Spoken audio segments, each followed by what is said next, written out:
मैं सत्यवान आर्य, सह आचार्य, बाबू शोभाराम राजकीय कला महाविद्यालय अलवर।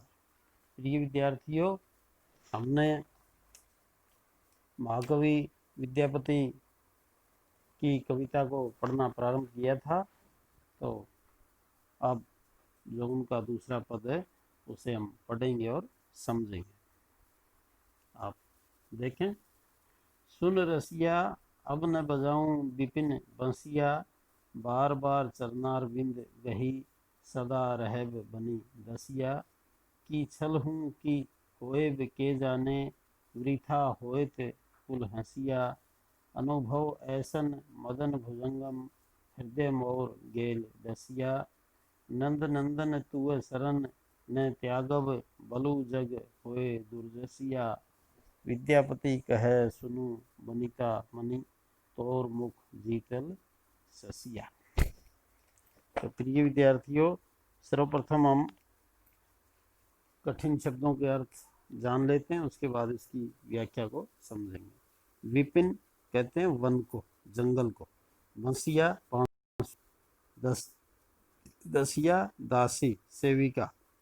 की छल हूँ, क्या थी। की होएब, क्या होंगी।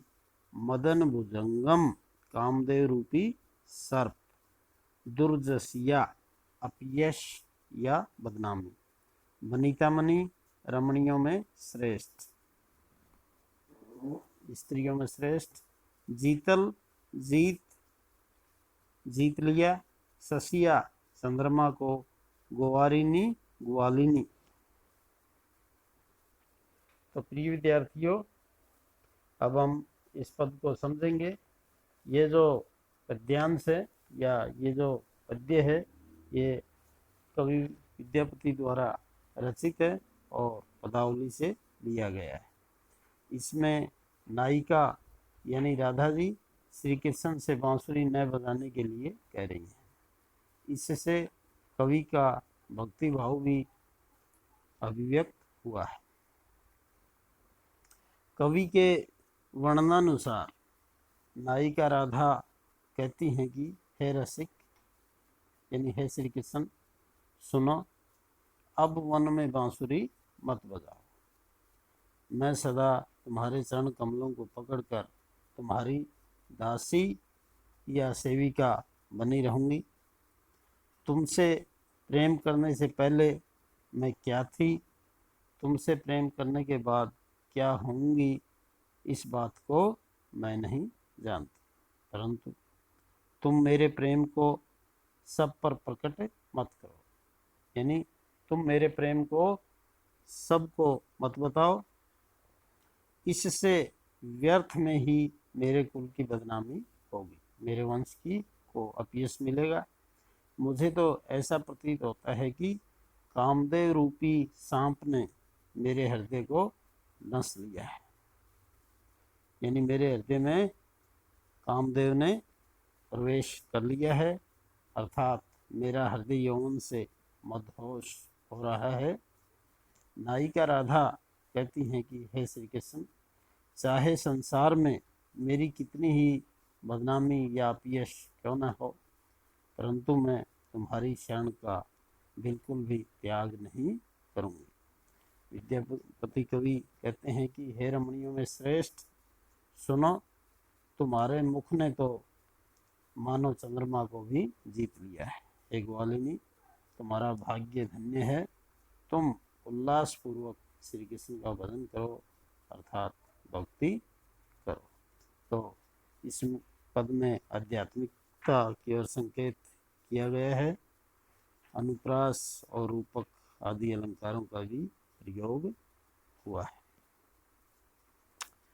बिरह व्याकुल बकुल तरुतर, पेखल नंद कुमार रे, नील नीरज नयन सै सखी, ठरई नीर अपार रे, पेखी मलयज पंक मृग मद, ताम्रस घन सार रे, निज पानी पल्लव मूंद लोचन, धरनी पड़ू असंभार रे, भई मंद सुगंध शीतल मंद मलय समीर रे, जनी प्रलय कालक प्रबल पावक दहई सून शरीर रे, अधिक बेपथु टूटी पड़खिति मसृण मुक्ता माल रे, अनिल तरल तमाल तरुबर मुंच सुमनस जाल रे, मान मनी तजी सुदति चलु जही, राय रसिक सुजान रे, सुखद श्रुति अति सरस दंडक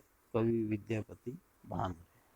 प्रिय विद्यार्थियों, सर्वप्रथम हम कठिन शब्दों के अर्थ जान लेते हैं, उसके बाद इसकी व्याख्या को समझेंगे। बकुल मोलश्री एक पेड़, पेखल देखा, नीरज कमल को कहेंगे, जल से उत्पन्न होने वाला, नीर से उत्पन्न होने वाला, सै से, मृग मद कस्तूरी मृग से उत्पन्न, ताम्रस कमल, घनसार कपूर, असंभार बेसहारा, कालक काल के, पावक आग पावक, सून शून्य, बेपथु कंपन, खिति धरती, मसृण चिकनी, अनिल वायु, मुंच गिरना, मानमणि मान रूपी मणि, सुदति सुंदर दांतों वाली यानी नायिका, श्रुति सुनना, दंडक एक छंद का नाम। तो प्रिय विद्यार्थियों, ये जो पद है ये कवि विद्यापति की पदावली से लिया गया है। इसमें राधा ने मान किया है, यानी राधा जी रूठी हुई हैं, जिसके कारण श्री कृष्ण भी विरह व्याकुल हैं। किसी दूती या राधा की सखी श्री कृष्ण की विरह दशा का वर्णन करते हुए राधा से मान छोड़ने और प्रियतम से मिलने का आग्रह कर रही है।